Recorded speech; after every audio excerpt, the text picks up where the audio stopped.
Hello, I want to welcome you to our YouTube channel, Escaping the Revolving Door. I'm John LeMaster. You're viewing the 10th video session now of a 12-session course entitled Escaping the Revolving Door Prison. Be sure to view video sessions 1 through 9 to get a complete understanding of the full course content, and make sure you hit the subscribe button below if you would, so that YouTube will notify you when class number 11 will be available for viewing. When you finished viewing class number 9, you reached a milestone in this course of study. At this point, you completed 3/4 of the entire class course, and you're well on your way to viewing the essential information you need to break free of your negative past. In the last class, session number 9, we concluded our study on improving self-control, part 2, by learning to understand and control our anger. We first got an appreciation for just how this unpredictable human emotion called anger works by looking at some examples of anger demonstrated in our society. Then we defined what anger is and examined some of the reasons why we get angry in the first place. Then next we discussed when anger is harmful, not only to others, but to ourselves as well, and when it's wrong. We found that anger is a normal human emotion, but it has to be controlled. Following that, we described the 4 stages or levels of anger to get a better understanding of the complexity of this thing called anger. And then lastly, we described and characterized 4 anger management tips and techniques that all of us can use to control our anger. In this session, session number 10, we're going to be teaching on the first part of a 2-part series on the 6th reason the men in our class gave as reasons for both men and women reoffending. They said that when they grew up in dysfunctional homes, the influences of which caused them to face a lot of difficulties later in their lives, overcoming the negative influences of their neglectful, abusive, and unstable family background. And it hampered them in establishing healthy adult relationships, and it contributed a lot to the difficulties in their marriage relationship. In this first class, we'll be covering negative family influences, how they affect us, and then what we can do to overcome the hindrances and the handicaps imposed on us by family dysfunction we were subjected to during our formative years. We will do this first by defining what a dysfunctional family is and how it differs in comparison to a functional and healthy family. Next, we'll give an example of a dysfunctional family out of the Bible and from a Bible character by the name of Joseph. Then we'll describe the 4 types of parental styles that are represented in a dysfunctional family, along with some common problems associated with those parental styles. To understand what the long-term consequences of family dysfunction are, and for you personally, we'll be presenting a 17-question test that you can take that will demonstrate how you were affected. This test is for your benefit only, and it's not really to be shared with other people. And then finally, we'll highlight a 7-step method you can use to begin to overcome the effects of a dysfunctional family background. In the second part of Overcoming a Dysfunctional Background, class number 11, we'll be covering how to go about developing healthy adult relationships in general, and details on improving marriage relationships by improving communication skills and learning how to handle conflict in different relationships. In any relationship, whether it's married or just a friendship, conflict is bound to happen, so it's important to understand the steps to working through and resolving conflict. Now let's get back to the subject of what a dysfunctional family consists of. So what is a dysfunctional family? Before we get into an understanding of what a dysfunctional family is, I want to begin by saying, first of all, that there's no perfect parents. Your parents and mine were kids raising kids.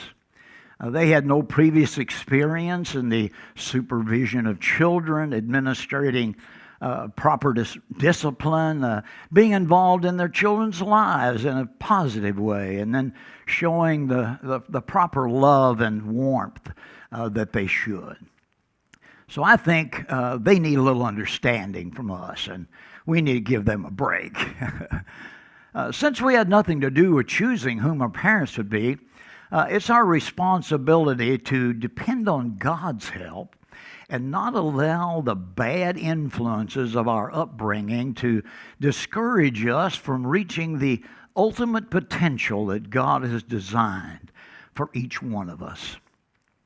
We can't allow those negative influences of our upbringing to stunt our emotional and spiritual growth, so to speak. That's what this teaching session's all about. Not to use negative family influences as a crutch or an excuse for whom we've become, but triumph over our negative past.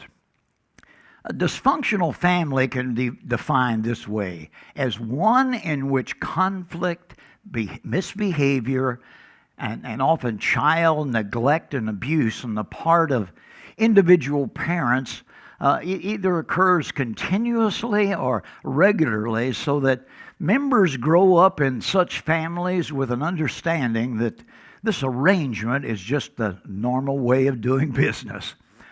Recently, I was listening to a religious radio broadcast where the announcer was fielding questions from people, calling into the program's team of scholars answering those questions. This man that called told of his extremely poor upbringing, where his father repeatedly abused him, both verbally and physically, over many years. And his question centered on why God had allowed this behavior to continue. His father's abuse had caused him a lot of hurt and basically just ruined his life because he had a lot of difficulty functioning after he grew up to be a man. He felt like God had allowed this behavior and was to blame because God is control of it. He's in control of everything. He said he's sovereign. And perhaps you feel that way today because of your poor upbringing. So I'd like to clarify this subject of the sovereignty of God just a little bit. Sovereignty is God's control over His creation. God created all things and holds all things together according to the Bible New Testament book of Colossians, chapter 1, verse 16. God is omniscient, meaning He knows everything. So He knows the past, the present, and He knows the future as well. He's omnipotent, means He's all-powerful and can accomplish anything He wants. Ultimately, God is in control of all things, though He may choose to let certain events happen according to natural laws that He's established.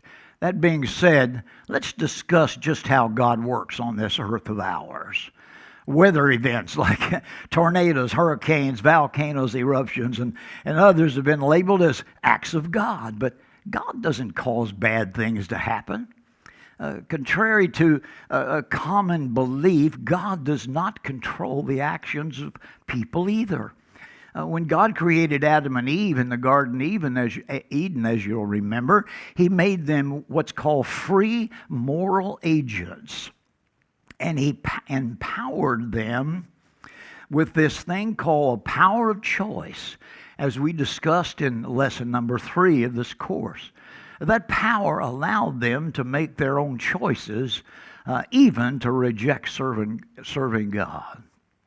God's desire for mankind was to have fellowship with people, and he will not make them puppets where he controls their every movement.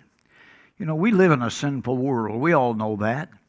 And so the effects of people's actions may harm others, even so-called good people.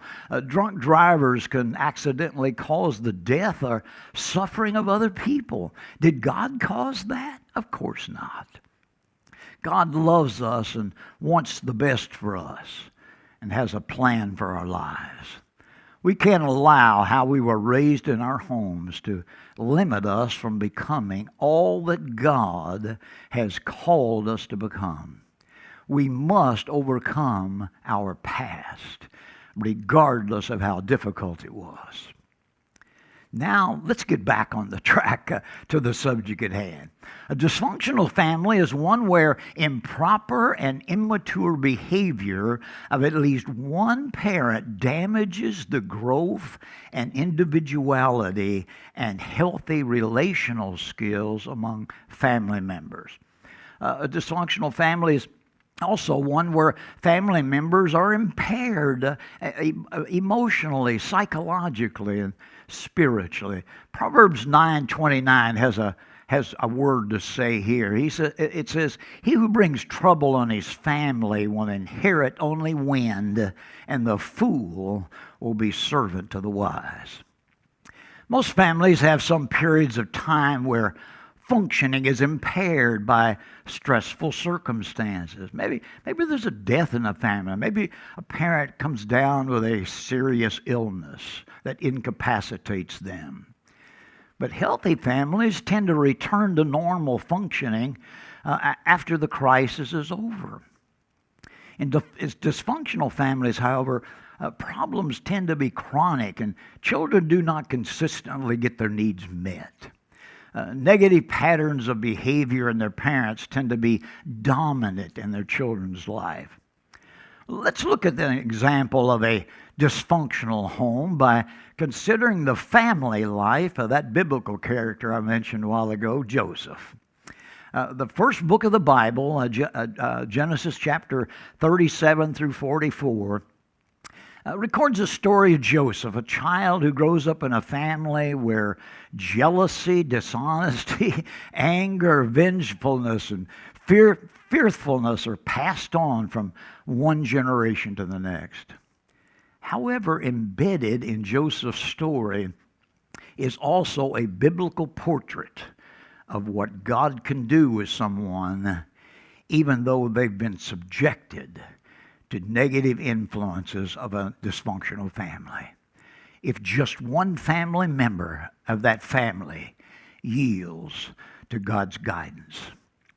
Joseph is a great example of someone not allowing their upbringing to paralyze them and keep them from becoming what God wanted them to become. God causes everything to work together for good to them that love God, those that are called according to His purpose. So says Romans 8:28, one of my favorite scriptures. God can bring good out of hurtful and negative things in our lives, no matter the extent of those destructive and damaging things that happen to us and are caused by other people. Long before Joseph is born, his family is, for a lack of a better word, they're a complete mess. Father Jacob is a liar and a cheat. Jacob's uncle Esau tries to kill him for stealing his birthright. You remember the birthright was a special honor to the firstborn son that came with the honor of inheriting the leadership of the family one day, and 2/3 of the family's property on the death of the primary father and mother. Actually, Esau sells it for a bowl of stew, as you remember, as we discussed in class 3. When the time comes for Jacob to marry, his father-in-law Laban tricks him into marrying Leah, the older sister of Jacob's true love, Rachel. If you know this story, Jacob gets into this arrangement by offering 7 years of service to Laban for the hand of Rachel in marriage, but what he ends up with is working a total of 14 years instead of the 7 he agreed to because of Laban's deception. As you could tell, multiple marriages were allowed during this time. When Jacob's son Joseph, who was the firstborn son of Rachel, his favorite, is only 6 years old, Father Jacob moves the family to another city. But on the trip, Mother Rachel steals the family's treasures and lies to her father Laban, who seeks to find them. Lies, lies, and more lies. The Bible describes more dysfunction with Jacob, who loves Joseph more than his other 11 sons. If you love or favor one child more than other children, make sure it's not obvious, or it's going to cause a lot of harm to the less favored children. Jacob has made for his son a coat of many colors. You may have heard about that, and presents Joseph with it. But obviously, this favoritism enrages his brothers, who end up vengefully selling Joseph into slavery to men in a caravan on their way to Egypt. Through God's divine favor, however, Joseph is taken to Egypt, where he later, through God's blessings and his own character traits, advances to become second in command, subject only to the Pharaoh himself. In this strategic capacity, Joseph later ends up saving his entire family when famine overtakes their homeland. What is most interesting about Joseph is this. While he comes from a long line of dysfunctional family members, God still has an amazing, unprecedented plan for his life. Joseph's intimate walk with the Lord far outweighs his family circumstances.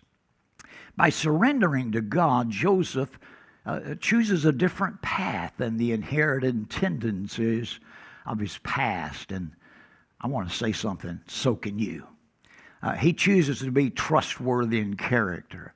Chooses to be obedient to authority. He chooses to be sexually pure and chooses to be forgiving instead of vengeful.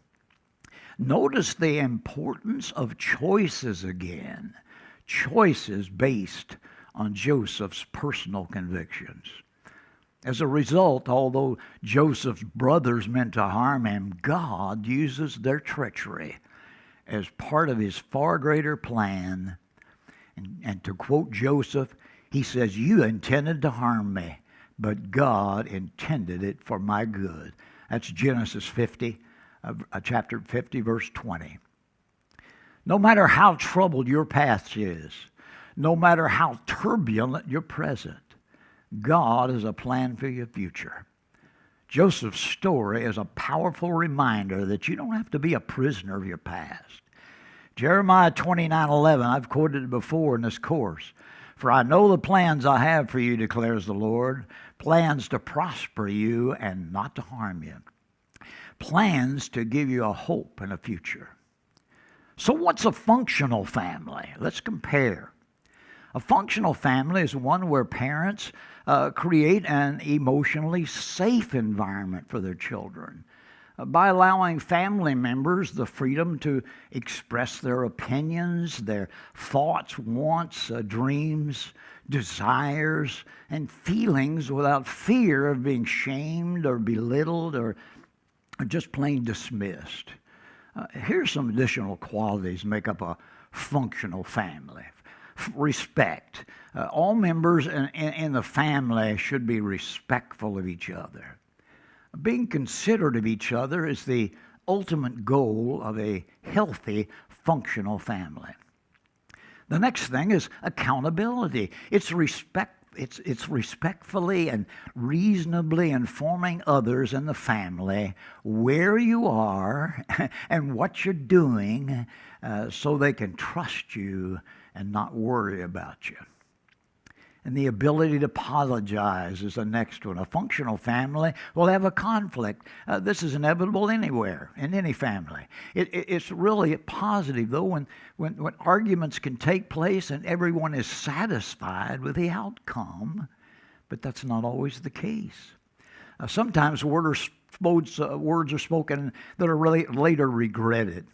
If remorse for ill words can be shown and apologies made quickly, there's no harm done. And then the final point, allowing reasonable expression of emotions. A very important part of a functional family is to have the freedom to express emotions. Anger managed is expressing emotions to show others you're certainly not happy, but you're still showing respect. So how do healthy families work anyway? Healthy families are not perfect. There may be instances of yelling and bickering and misunderstanding and tension, hurt, anger, but not all the time. In healthy families, emotional expression is allowed and accepted. Family members can freely ask for and receive attention. If this is not allowed, it leads to a lot of problems later in life with the inability to express feelings.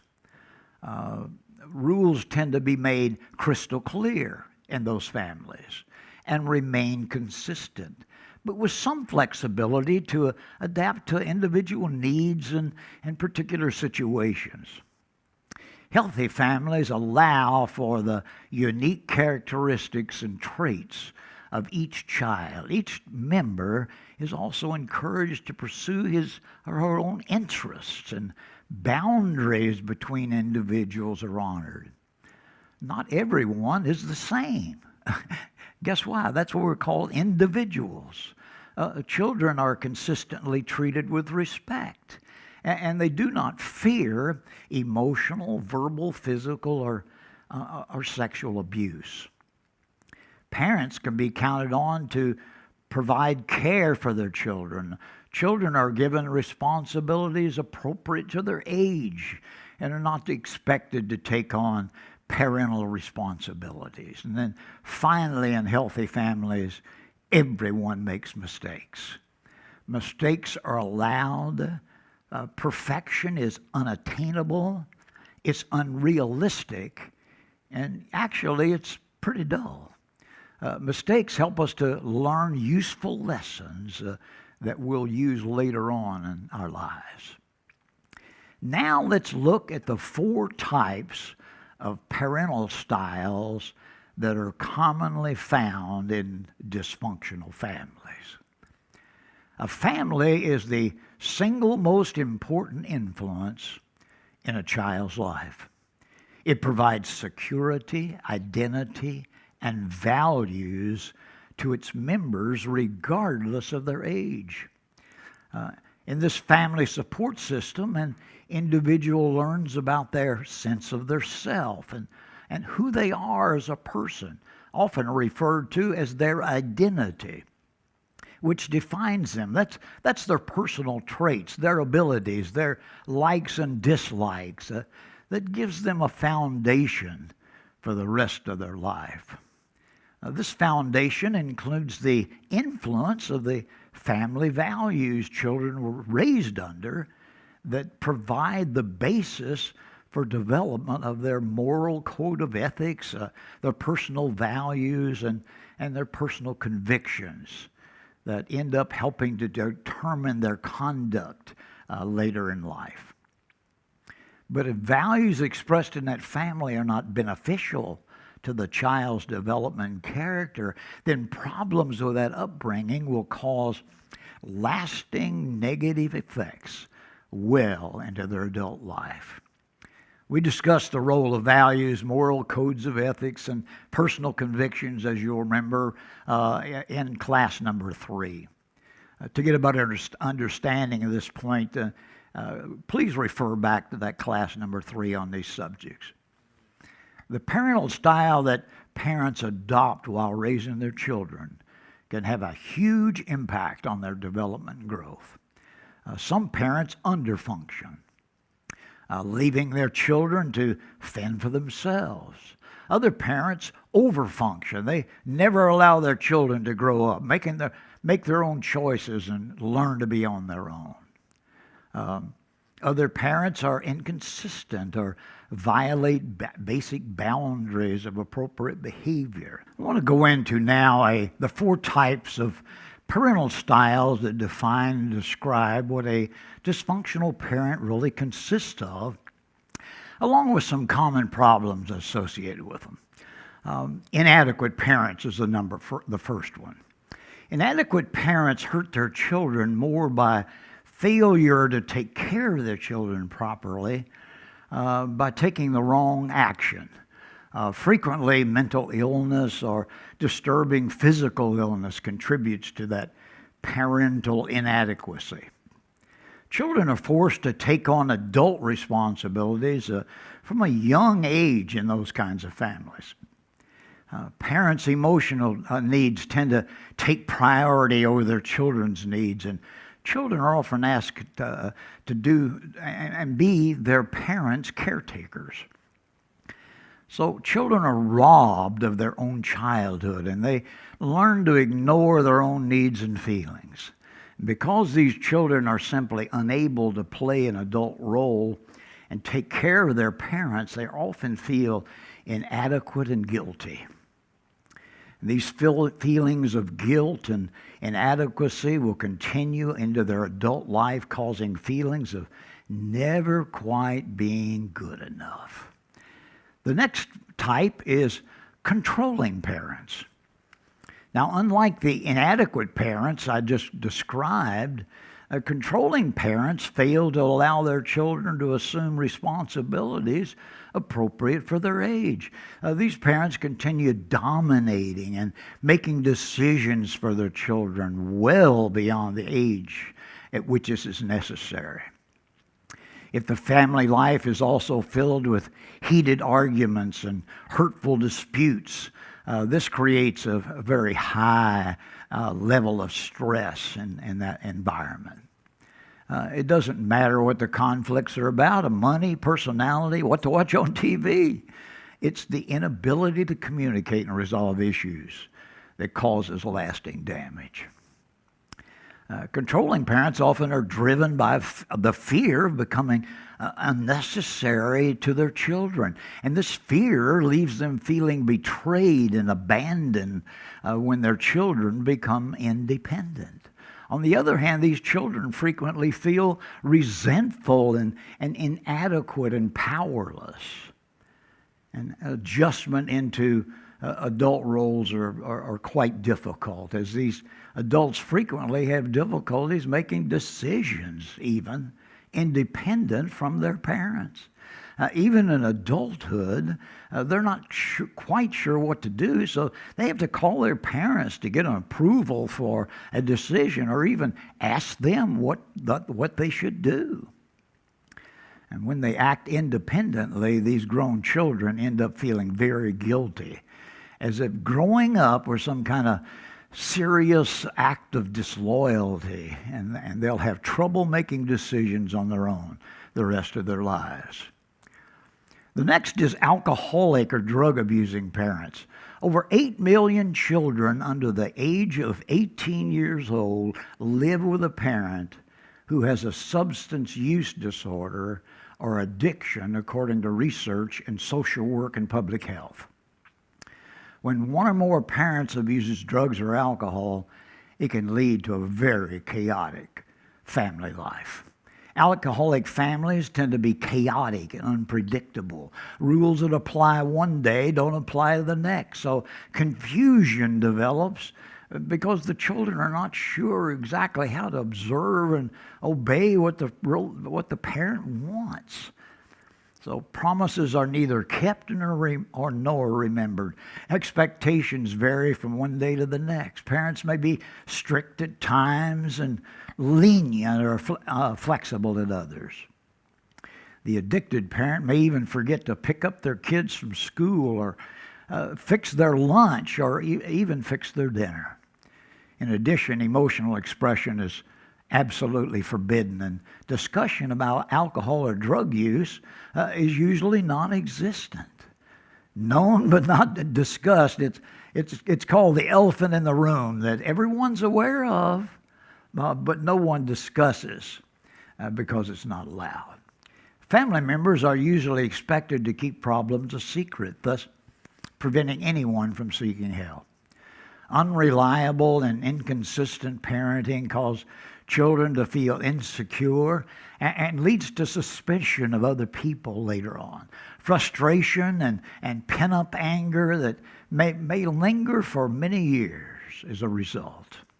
Children often feel there must be something wrong with them that makes their parents behave this way. Living in constant fear and being blamed for their parents' behavior creates a mistrust of other people and difficulty with emotional expression and difficulties forming healthy relationships later on in life. And then children of alcoholics are at a much higher risk for developing alcoholism than our children of non-alcoholics. Now, the verbally, physically, and sexually abusive parent. Each year, 4.5 to 15 million children are exposed to some form of physical violence in their homes. Growing up in a violent family is a horrific experience that no child deserves. Family violence is not only physical, but it can be verbal, sexual, or any other behavior that makes a child feel unsafe. For children, simply witnessing domestic abuse can have a devastating effect on them. Verbal abuse, such as frequent belittling, criticism, can have lasting effects, particularly when it comes from those given responsibility for their care. Remember, the power of words over us have a profound effect on who we become. Criticism can be aimed at a child's look, their intelligence, capabilities, or even their basic value. Some verbal abusers are very direct, while others have these subtle put-downs disguised as humor. I'll give you an example. Hey, kid, who's smarter, you or rock? Ha, ha, ha. Both kinds are just as damaging. Definitions of physical abuse vary widely. Many parents at one time or other have felt the urge to strike their child, but with physically abusive parents, the urge is frequent and very little effort is made to control or restrain that impulse. The Federal Child Abuse Prevention and Treatment Act defines physical abuse as the infliction of physical injuries such as bruises, burns, welts, cuts, bone or skull fractures. Oh my goodness, these are caused by kicking, punching, biting, beating, knifing, strapping, forceful paddling, and all kinds of other things. Striking a child has much to do with meeting the parent's emotional needs and nothing to do with the concern for the child. Parents often erroneously justify their abuse as disciplined. I'm just disciplined, Johnny, intending to help him. But abuse is not discipline. These parents are reacting to their frustration by taking it out on the child rather than trying to teach their child something. Physically abusive parents can create an absolute environment of terror for the child, particularly since violence is often so random and unpredictable. Abused children often feel anger. Children of abusive parents have difficulties developing feelings of trust and safety in their adult lives. As we learned last week, anger is often a cover-up for other things the person experienced early in life. And while parents may justify or rationalize verbal or physical abuse as discipline aimed at somehow helping the child, there is no rationalization for sexual abuse. Sexual abuse is the most deliberate example of an adult abusing a child purely for that adult's own gratification. Sexual abuse can be any physical contact between an adult child where the contact has to be kept secret. Now, demonstrations of affection such as hugging and kissing and stroking a child's hair, that can be done openly or quite acceptable and actually very beneficial.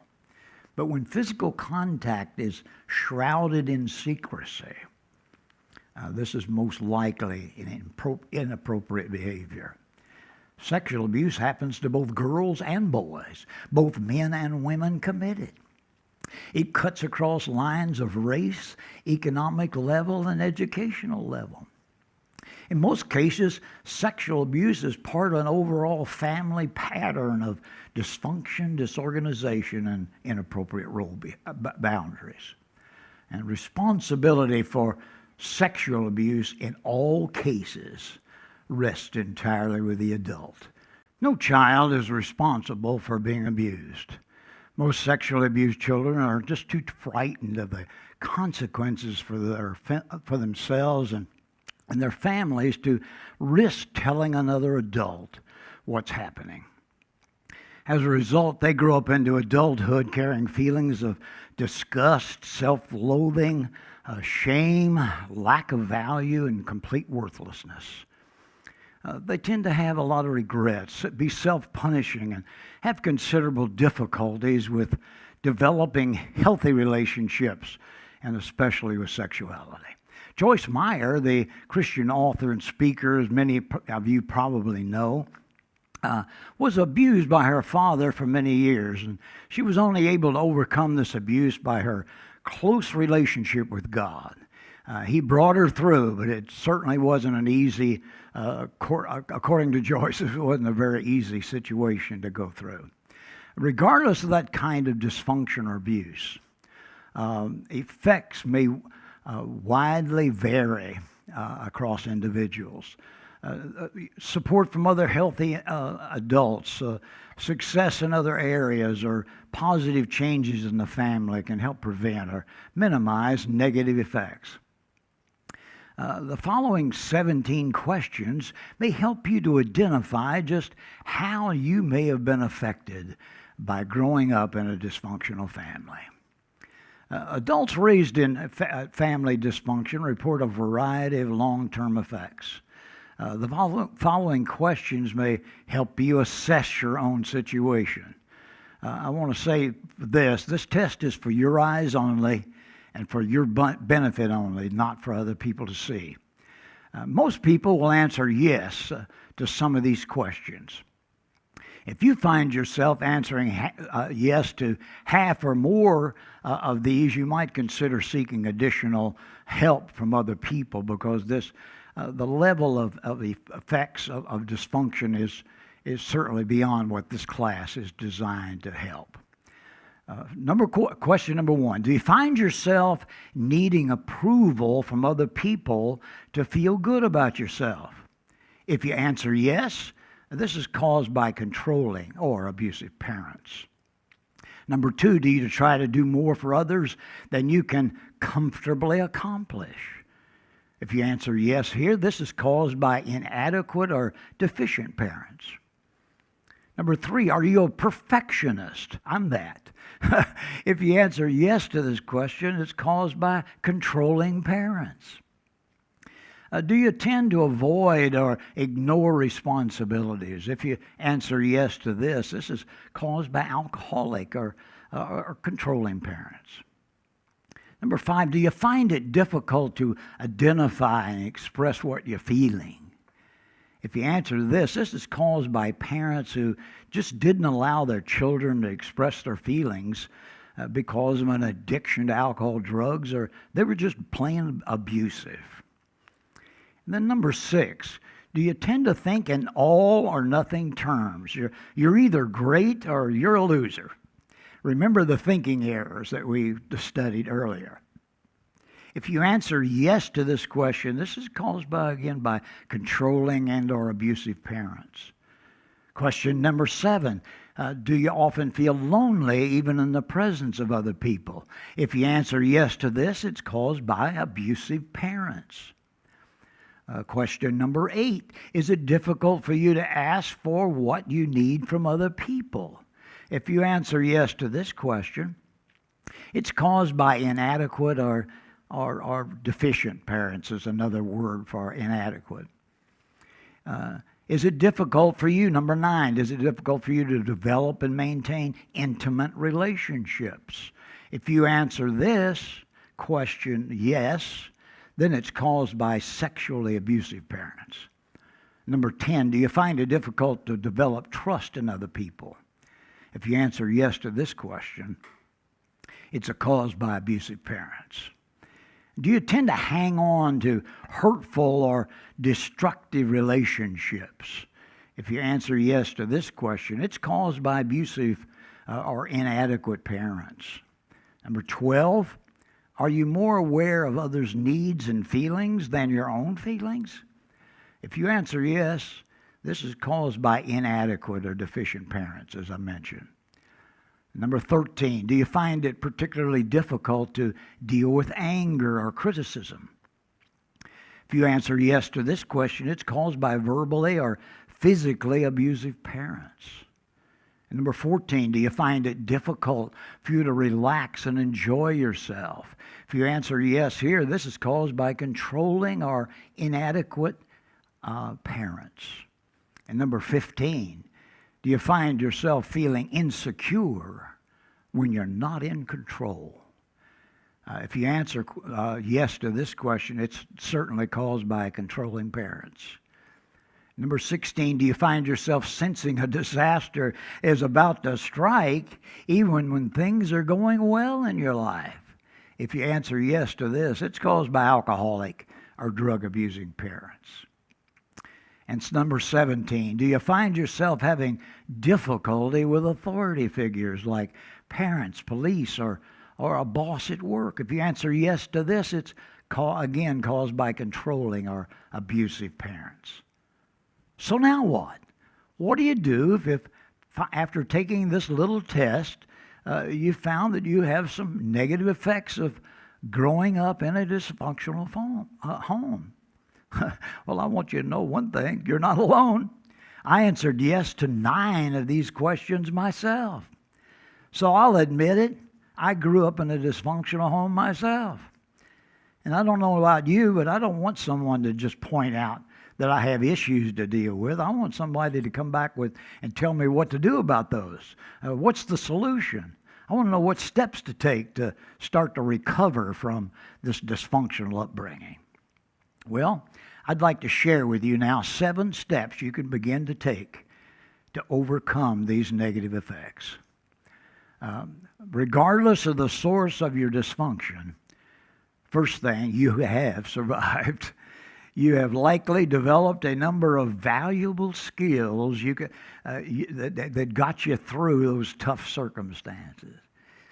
You may find that much of what you learned in your family is actually valuable now. Many of the survival behaviors you developed are your best assets. For example, people who grew up in dysfunctional families often have empathy. They feel the pain of other people.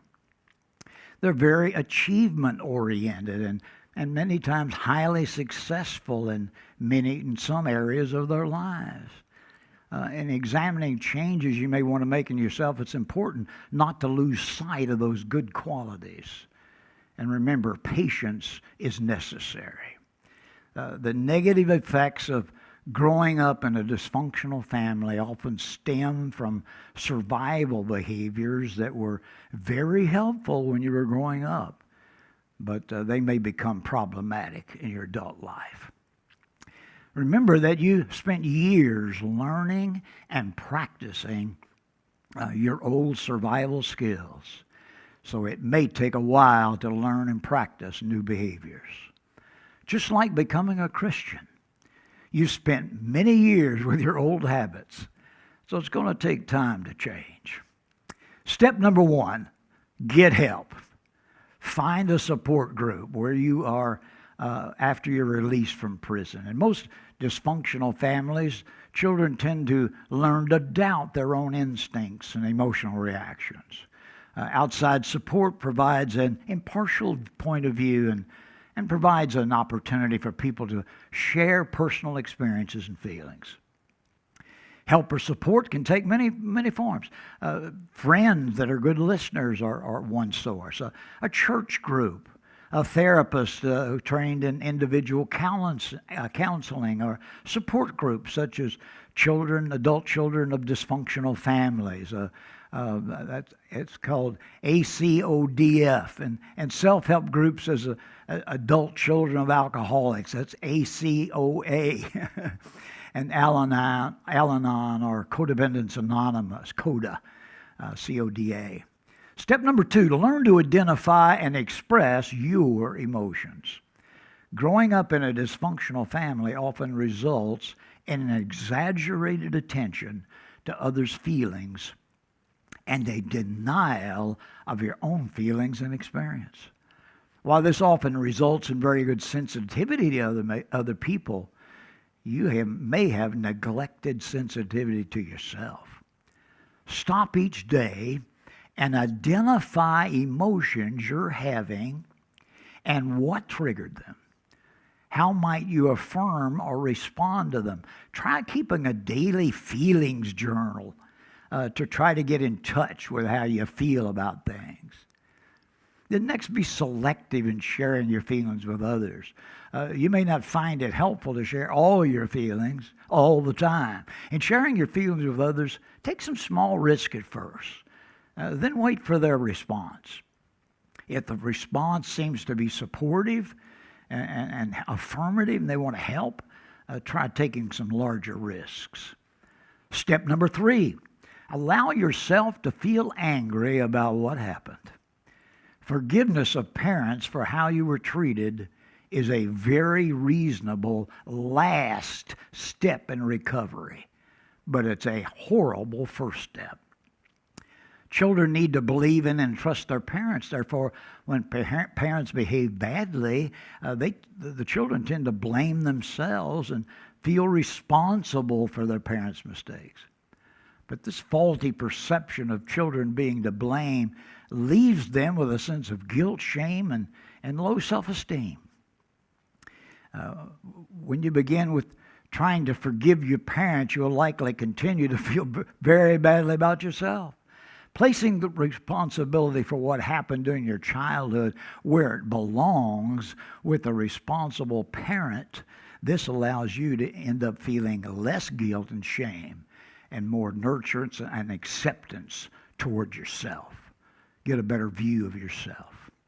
It's usually helpful to find productive ways to vent your anger. This could be done in support groups or with good friends. Also remember that class number 9, we talked about venting tips. So go back and review that class. Step number 4, pursue approaches to overcoming emotional trauma of what you went through as a child. This is a very, very important step that I want to spend a little time on. Carolyn Barnes, a psychologist, counselor, and life coach, suggests the following ways to help overcome emotional trauma of dysfunctional family upbringing that may have wrecked you emotionally. Try writing a letter to one or both of your parents. In the letter, lay out all your grievances and describe how you were affected by what happened. If you felt guilty, shameful, angry, hurt, resentful, or any other emotions because of the things they said or did, describe those feelings and emotions in detail. After fully venting all these emotions, read the letter out loud. This allows you to release those pent-up emotions you experienced and then burn the letter, run it through a shredder, or cut it in small pieces with a pair of scissors, or tear it in small pieces, and then discard it. This allows you to get rid of those feelings so that God can help to restore your emotional health. And then as a final step, write yourself a letter stating all the things you would have liked them to have told you. For instance, I would have loved to have heard my dad tell me he was proud of me and that he loved me very much. Words that I never heard from him in all of his life. All these steps are especially useful if the parents are even deceased. Another way to begin pursuing emotional healing is talk with your parents directly about what happened. Joyce Meyer did this with her father, but she fought with it, doing this for many years before she got the courage to confront him. If you decide to do this, it's important to keep your goals clear. If you want to encourage change and work for a better relationship or trying to get even or hurt them back, pursuing revenge frequently results in more guilt and shame in the long run. And holding on to anger and resentment indefinitely is also problematic and self-defeating. Focusing on old resentments can prevent growth and change. So learn to let go. That's a tough thing to do sometimes. Step number 5, begin the work of learning to trust other people. This is a good one. Take small risk at first in letting others know you. As I mentioned earlier, slowly build up to taking bigger risk. Learn who to trust and how much to trust is sometimes a lengthy process. Adult children from dysfunctional families tend to approach relationships in a all-or-nothing manner. Either they become very intimate and dependent in a relationship, or they insist on complete independence, taking very few interpersonal risks. Both of these patterns tend to be self-defeating. Frequently, children of dysfunctional families continue to seek approval and acceptance from their parents. If these people couldn't meet your needs when you were a child, guess what? It's unlikely for them to meet your needs now.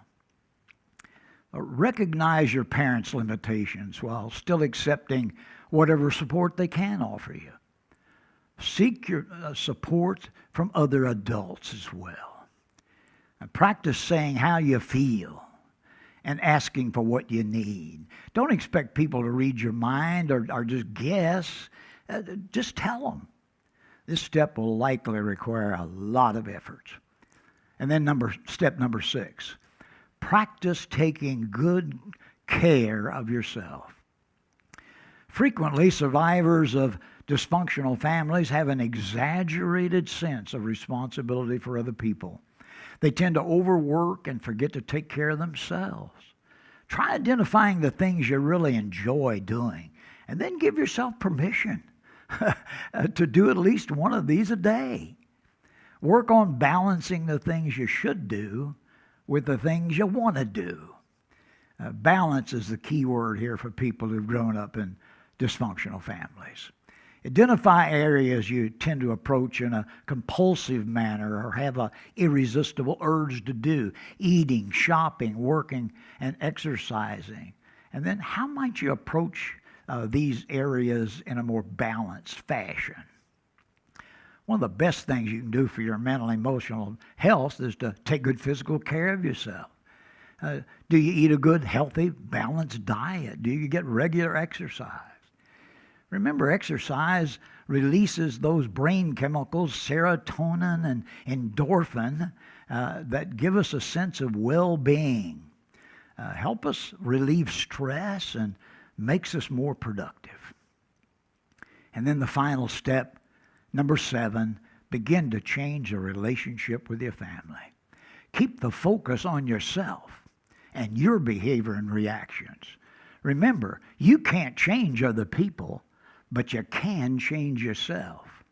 Work on avoiding getting involved in your family's problems. Al-Anon, that support group offering recovery from families and friends of alcoholics, calls this the detachment. Counseling and support's usually a crucial part in process of trying to change family relationships. If you're fighting a lifetime of training in getting hooked into their problems, usually including large doses of guilt to keep you involved, that's going to continue. So it's important to be patient with your family. Not impatient, but patient with your family. They may find it difficult to understand and accept the changes they see in your behavior. While most families can be workable, undoubtedly there are some rare families where it's just too dangerous or abusive to risk further contact with them. Many books provide helpful information about dysfunctional families and strategies for recovering from their effects. Here's a short list, as you see on the screen. Toxic Parents, that's overcoming their hurtful legacy and reclaiming your life. This is a Bantam book.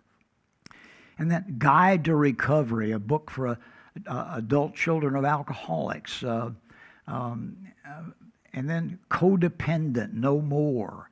How to Stop Controlling Others and Start Caring for Yourself. And then Outgrowing the Pain, a book for and about adults abused as children. If this class has been of benefit to you, please subscribe by clicking on the subscribe button below so that YouTube will message you and class number 11 will be available for viewing. And be sure to tune in to our next session of Escaping the Revolving Door of Prison, session number 11, entitled Overcoming a Dysfunctional Family Background, Part 2, when we'll be discussing how to develop better relationships with your friends and marriage partner and how to resolve conflict in those relationships. This is John LeMaster saying, I'll be looking for you in our next session.